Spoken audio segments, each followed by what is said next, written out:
YouTube, what up? Today we're gonna do a review of this thing. That's my bike. That is an REI Co-op, whichever way you want to say it. It's an REI Co-op DRT 1.1. So let's jump into this bike check / review. Let's do this thing.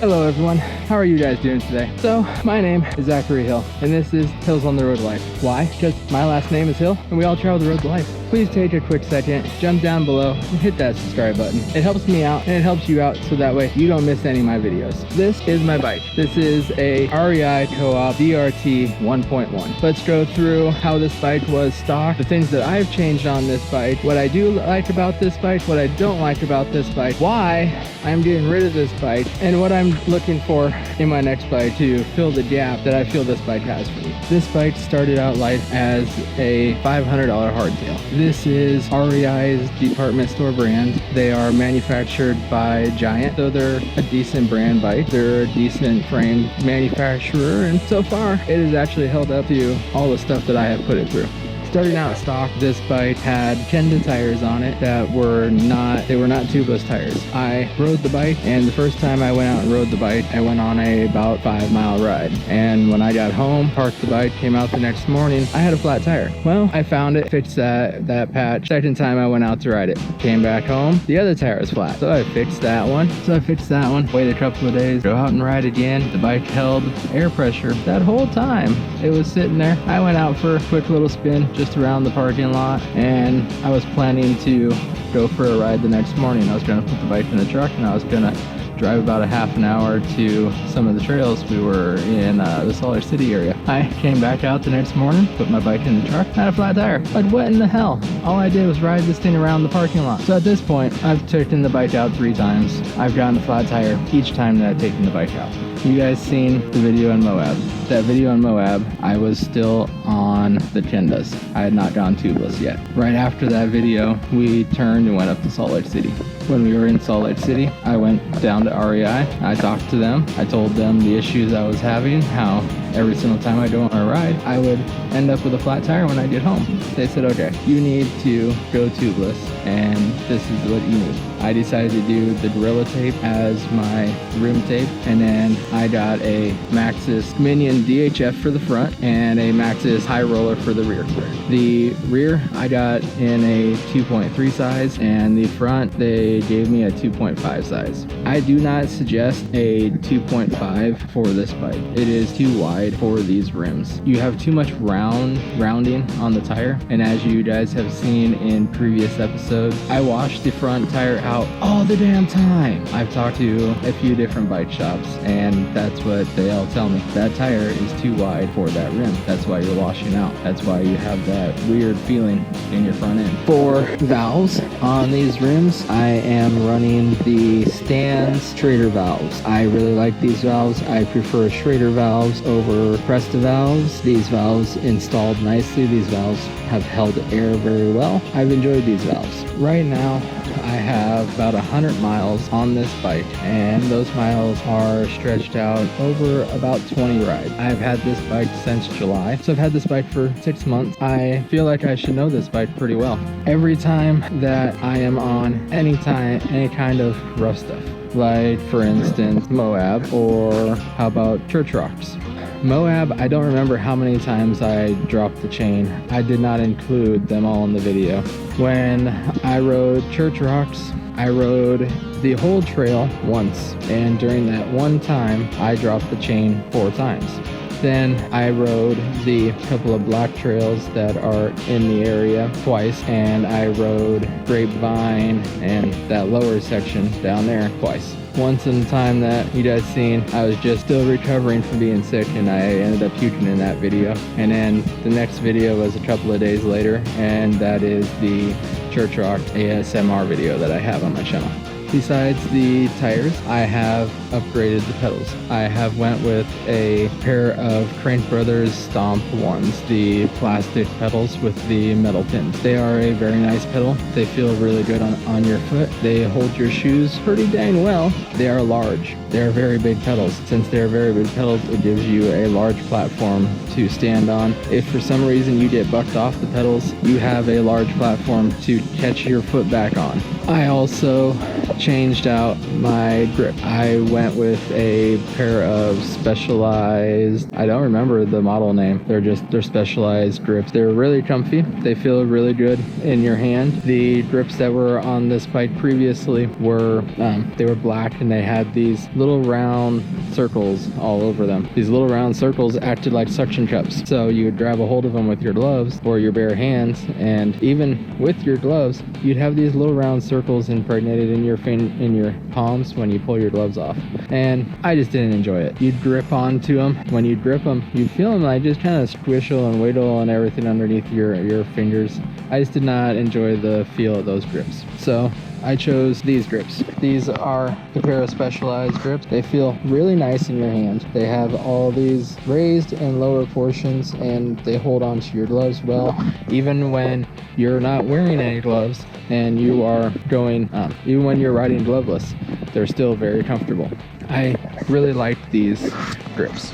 The pedals that were on this bike previously were just a pair of regular plastic pedals with plastic pins. They were small pedals. As you guys seen in the Moab video, I constantly was slipping my pedals. I would go in for a power stroke and I'd slip off.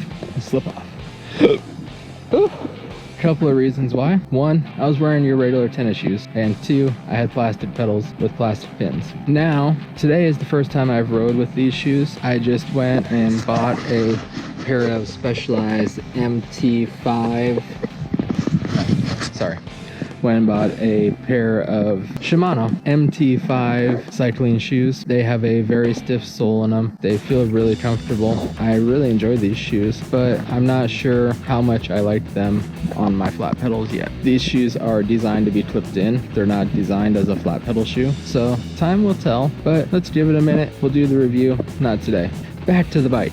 I do not enjoy this seat. This seat is terribly uncomfortable. This seat I don't think is the correct width for my sit bones, but this seat I do not enjoy. And yes, I do wear a chamois. I am currently wearing the Zoink chamois that came with my Zoink shorts.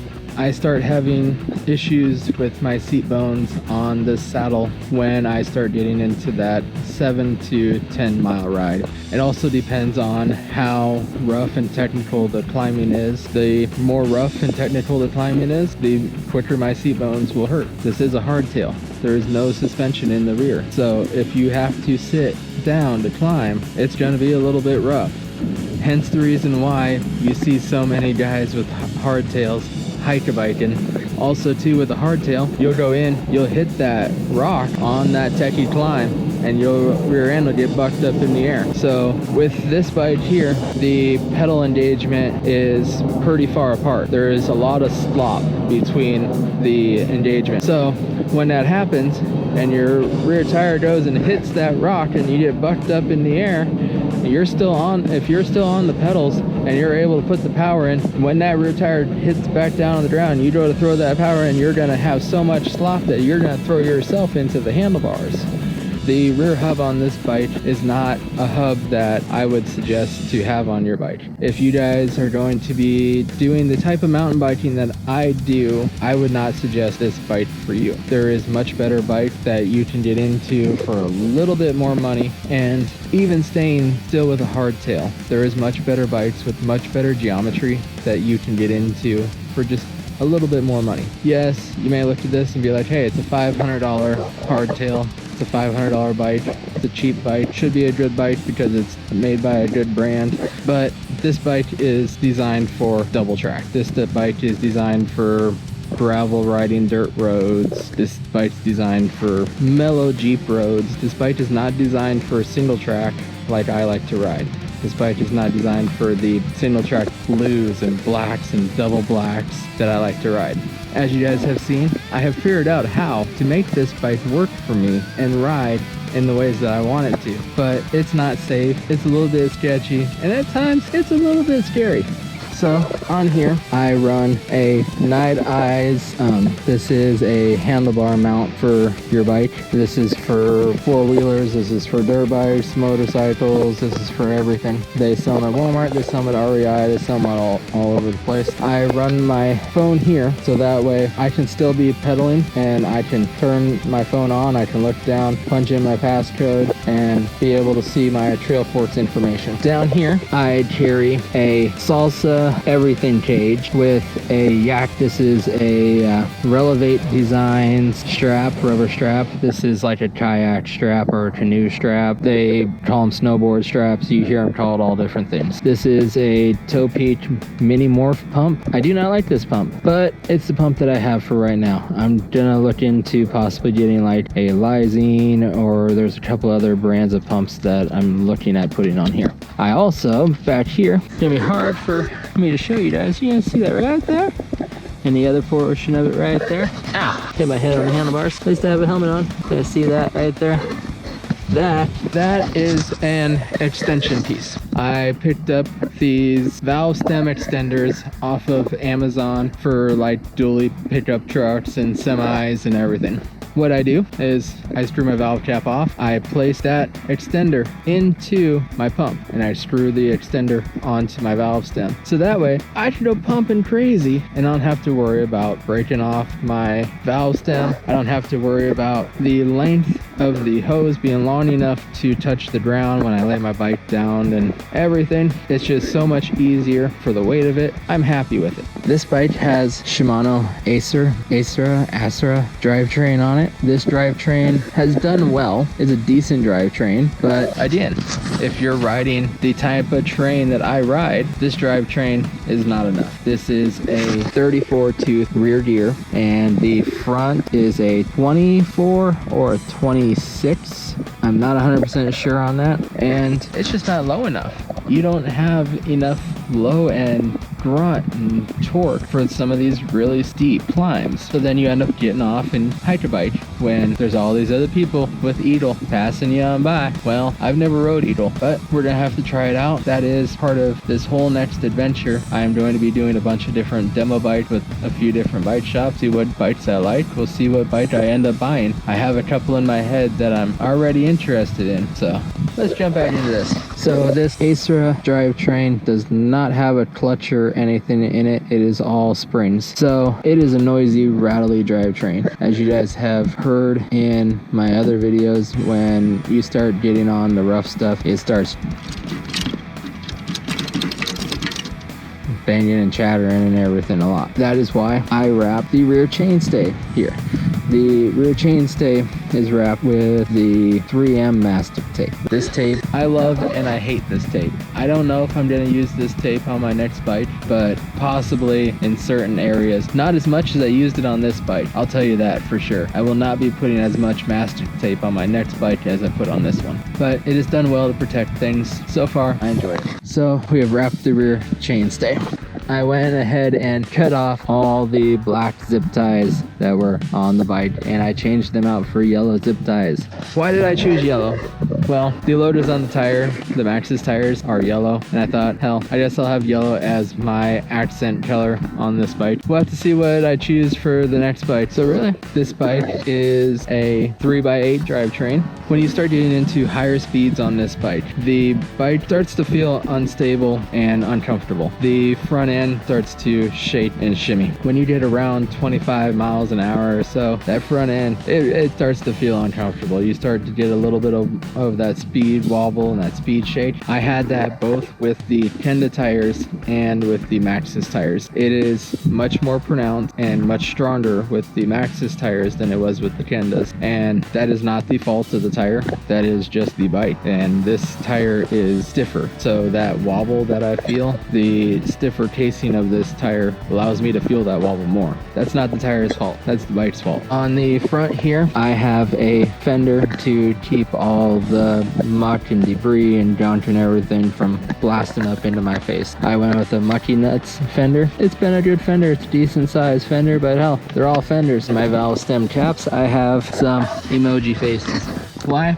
Because that's my face when I ride this bike. Yes, it is scary. This is a good bike for a person that is going to ride it where this bike was designed to be ridden. This bike was designed to be ridden on double track. This bike was designed to be ridden on mellow stuff. Not too crazy, not too chattery, not too technical, not too rough. This is a good bike. It's just not a good bike for me and how I ride and where I like to ride. I am currently out in the desert. As you guys have seen, I bought this bike in Grand Junction. I then went to Moab and then went up to Salt Lake City area. I bounced all around the Salt Lake City area, and then we went down to St. George. Currently, we're down in the desert. Down here in the desert, the riding's a little bit different. It's a little bit more technical than it is, say, up by like Salt Lake. You have more trees and more forest and just that type of riding. Down here you have loose and rocky and it's dusty, and the riding down here is different than the riding further north. All in all, this is a good bike. This bike has treated me well. This bike has done good. This bike has gotten me back out riding and proven to me that I can do it. I enjoy it, and it's something that I want to get back into a little bit more seriously. So let's go ahead and get rid of this bike, go find our new bike, and hit the trails again. If you like this video, hit that like button.